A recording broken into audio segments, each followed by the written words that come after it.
As we observe the baby, we just first of all just look at him without touching him, just looking at his posture, his state of arousal. He's asleep, but has a little bit of movement. We're just going to make sure we can see the whole baby here, okay? And just watching whether he's in flexion or extension. He is in some flexion, lower extremities. In the upper extremities, he has a little bit of flexion. So upper extremities and lower extremities are somewhat flexed. At this point in time, you can listen to my voice. He has an eye opening. I'm just going to shine the light at his eyes. He doesn't like that. Some eye blinking and some movement of the head, a little bit of the extremities, a little bit of change in the respiratory rate. Do that again. Just a little bit more of a response. Wait for about 5 seconds and see if he quiets down. What we're doing is we're seeing if he habituates to the stimulus, and gradually should diminish as far as the amount of response.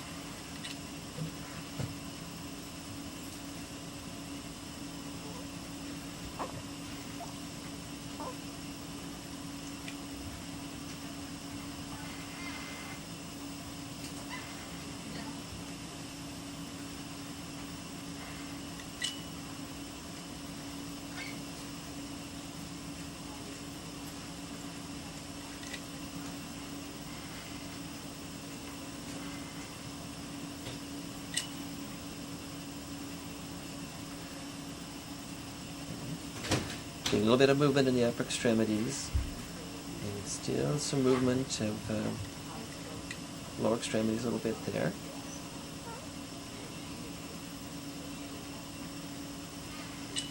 Still doesn't like that. Certainly he responds to the visual stimulus.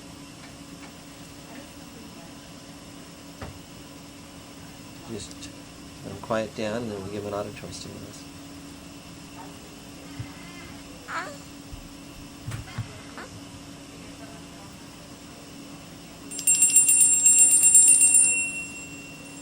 Eye opening.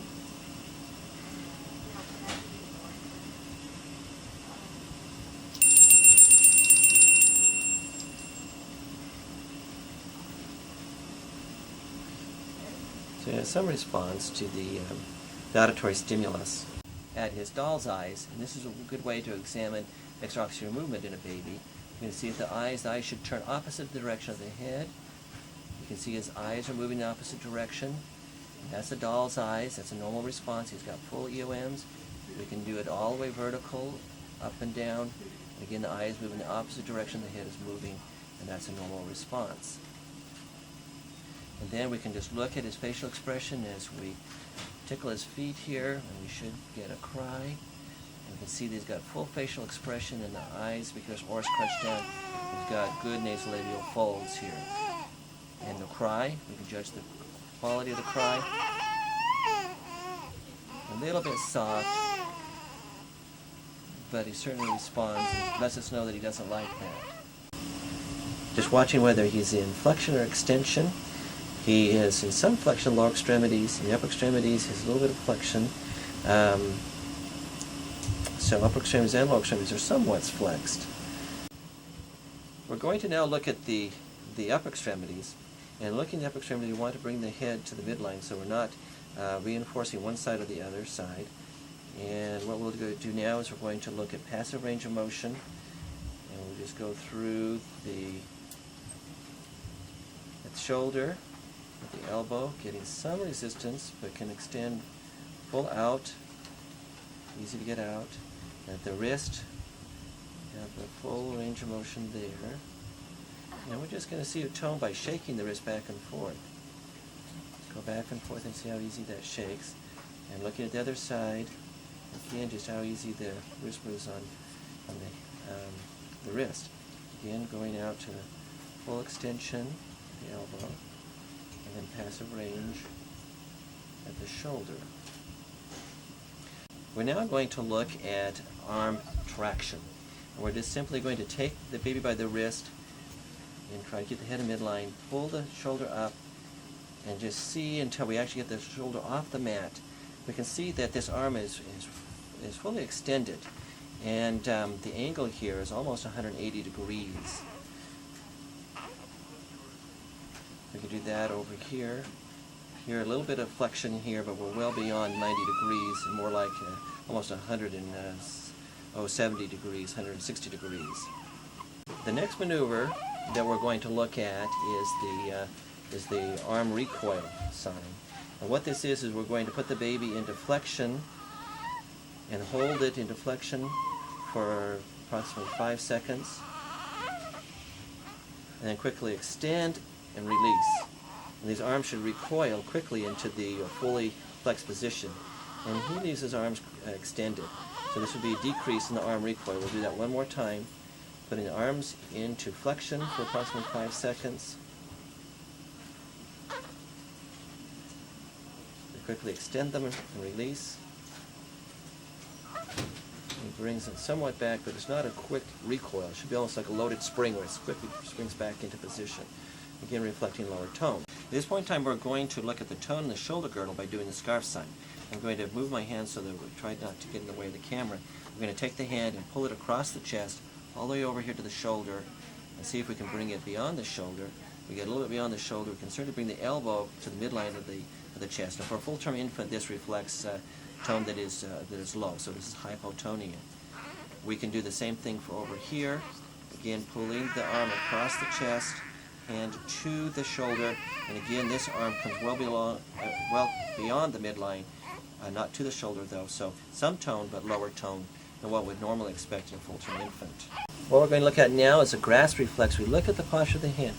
Baby's hand shouldn't be, oftentimes is in a flexed position with the thumb tucked under, but shouldn't be really a tight fisted position. But then when we stimulate, place the hand right in the palm, there should be flexion and a grasp, and that's a palmar grasp, and that is normal. Baby's doing that. Okay, good. You can see how he's holding on there. Okay.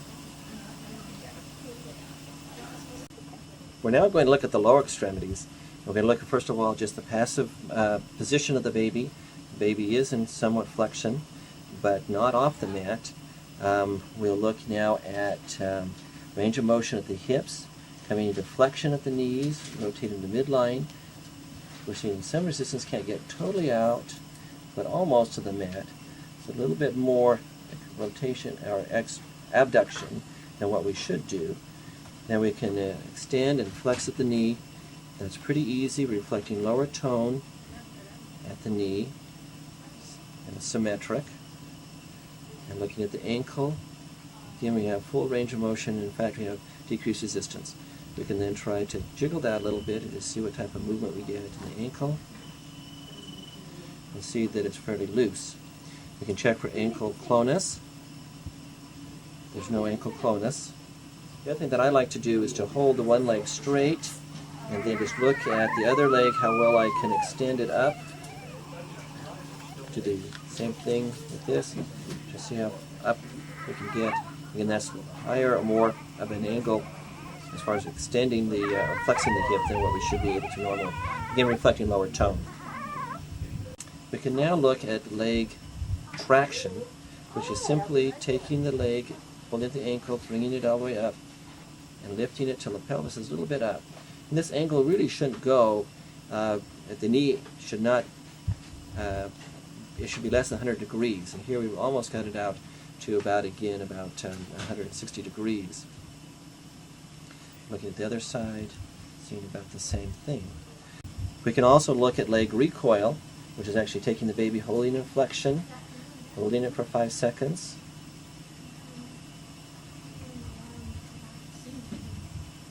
And then quickly extending and releasing.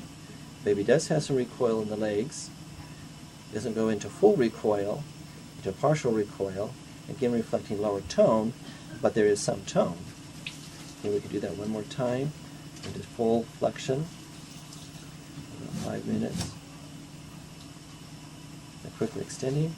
He does come back to recoil position. Now what we're going to do now is we're going to do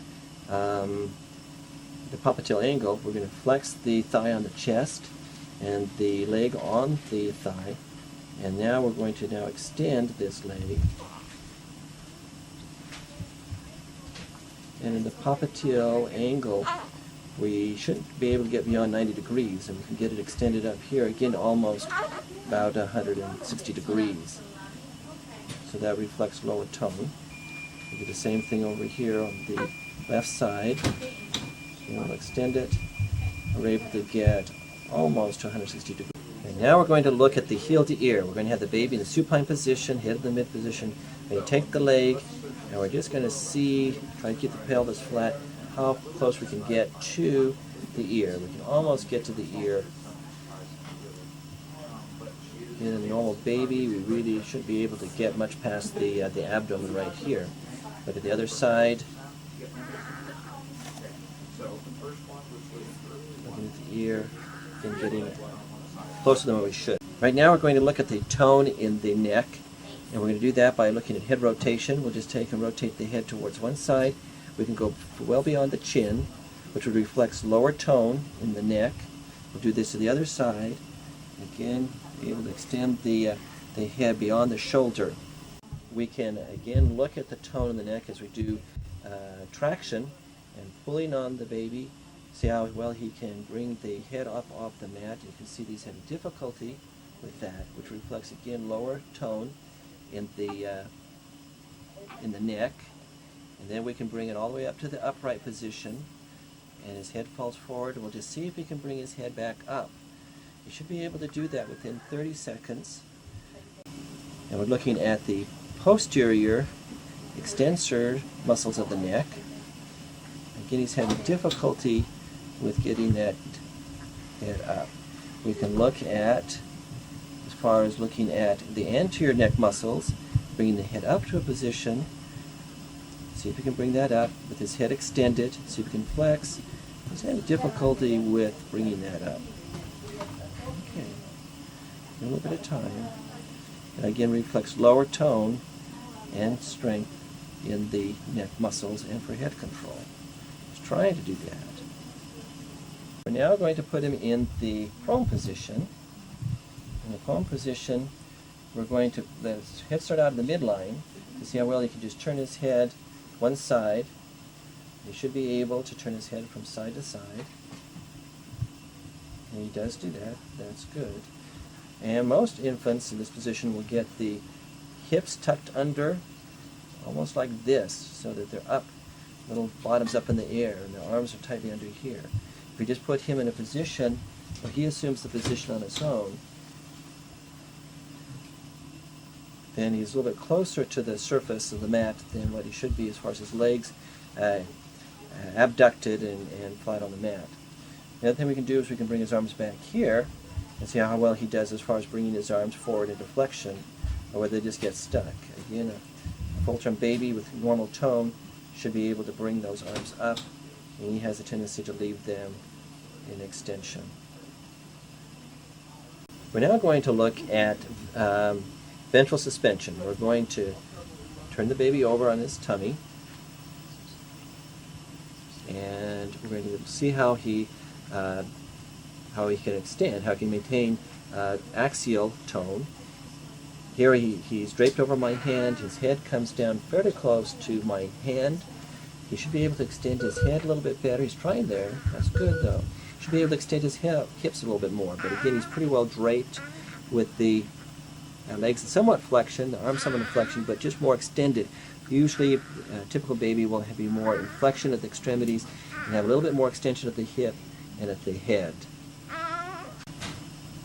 Now we're going to go to vertical suspension, and we're just going to hold onto his shoulders and be able to see how he does as far as holding him up.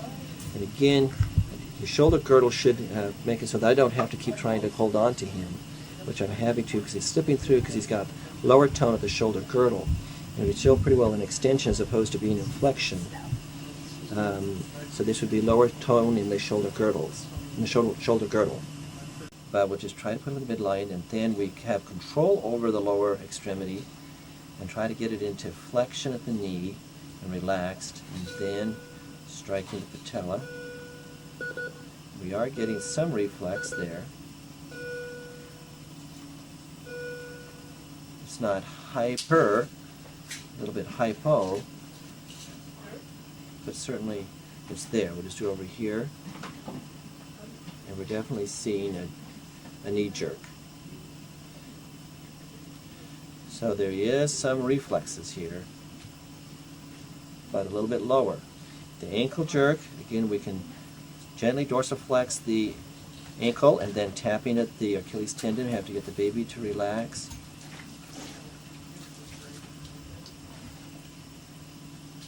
And this can be a little more difficult to obtain, especially if a baby has lower tone. We're seeing some though. An alternative way to do this is just put gentle pressure on the ball of the foot and then just tap the fingers. I think I'm getting a little bit of a jerk there. Biceps jerk, and that's somewhat flexing the arm and then tapping.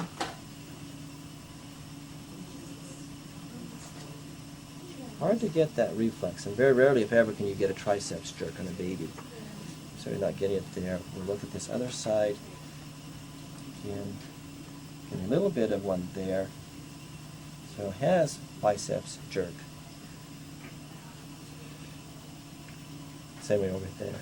The reflexes are very important in this baby because with this low tone, you're trying to sort out whether this is an upper motor neuron problem or a lower motor neuron problem. With preservation of the reflexes, this lower tone, hypotonia, would fit more of the upper motor. And let's look at the plantar reflex. The plantar reflex in the baby, it's important to go down the lateral aspect of the foot and not come across the ball of the foot, because when you do that, you stimulate the grasp, the plantar grasp, and so you're going to need a plantar grasp. So that if we come down the lateral aspect of the foot, we can see the toes fan and go into extension. The great toe goes into extension. So that would be a upgoing toe, dorsiflexion of the toe, which is a normal response in the baby. You also not only get the upgoing toes and the extension of the great toe, but you also get flexion of the fascia lata. So again, watching that again, we see that that's definitely an upgoing toe. Now if I were to come across the ball of the foot, then I would start getting into flexion or the plantar grasp. Looking over on this side, again, going up at the toes. And it's a dorsiflexion of the toes, the great toe and the other toes.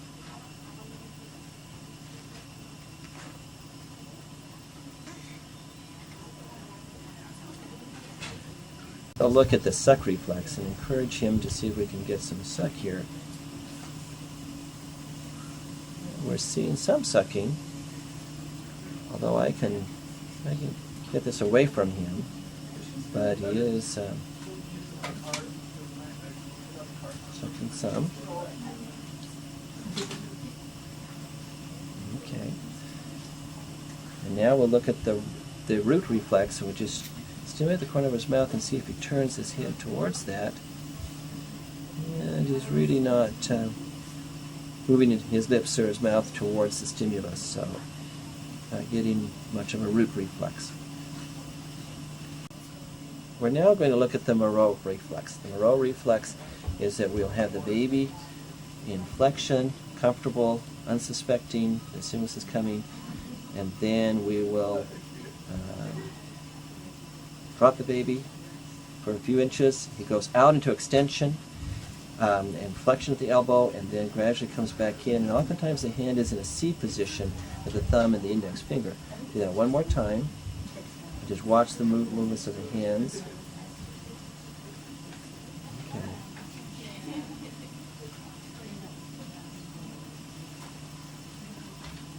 He goes out, and oftentimes there'll be a little bit of a cry there. Okay.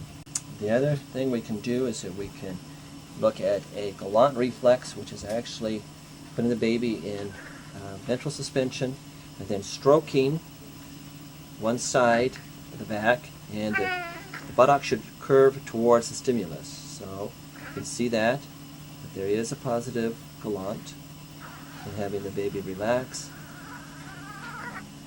We do the other side, and the buttocks moves towards the stimulus on the other side. We can then look at walking reflex. See, the baby will take some steps as we try to move the baby forward in a walking fashion, and he doesn't want to do that today. What we're going to look at now is a grasp reflex. We look at the posture of the hand. Baby's hand shouldn't be, oftentimes is in a flexed position with the thumb tucked under, but shouldn't be really a tight fisted position. But then when we stimulate, place the hand right in the palm, there should be flexion and a grasp, and that's a palmar grasp. And that is normal. Baby's doing that. Okay. Good. You can see how he's holding on there.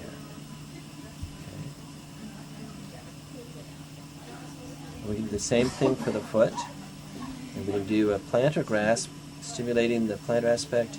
And again, the toes should come down and actually, there we go, grasp the thumb.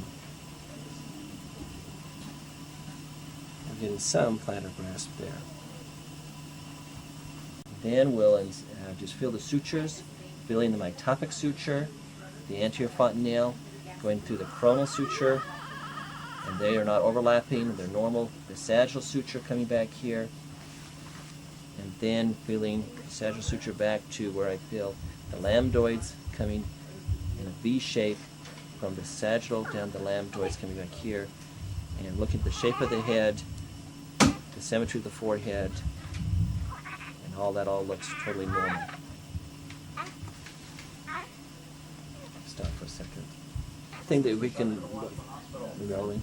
One thing we can look at as far as the head and symmetry of the head is we can look at the biparietal diameter, which is back here, and compare that to the frontal parameter. And again, this baby, the bifrontal diameter is less than the biparietal. So I think you can appreciate that. We're now going to measure the head, which is a very important part of the newborn exam. And we try to get the maximum distance between the occiput and the frontal. So we want to make sure that we're the maximum circumference as far as the frontal occipital circumference. Measuring in this baby's head measurement is 34.6 centimeters. I usually double check this at least twice to make sure I get the same measurement, if not 3 times, again making sure that I'm consistent. And so that is 34.6 centimeters.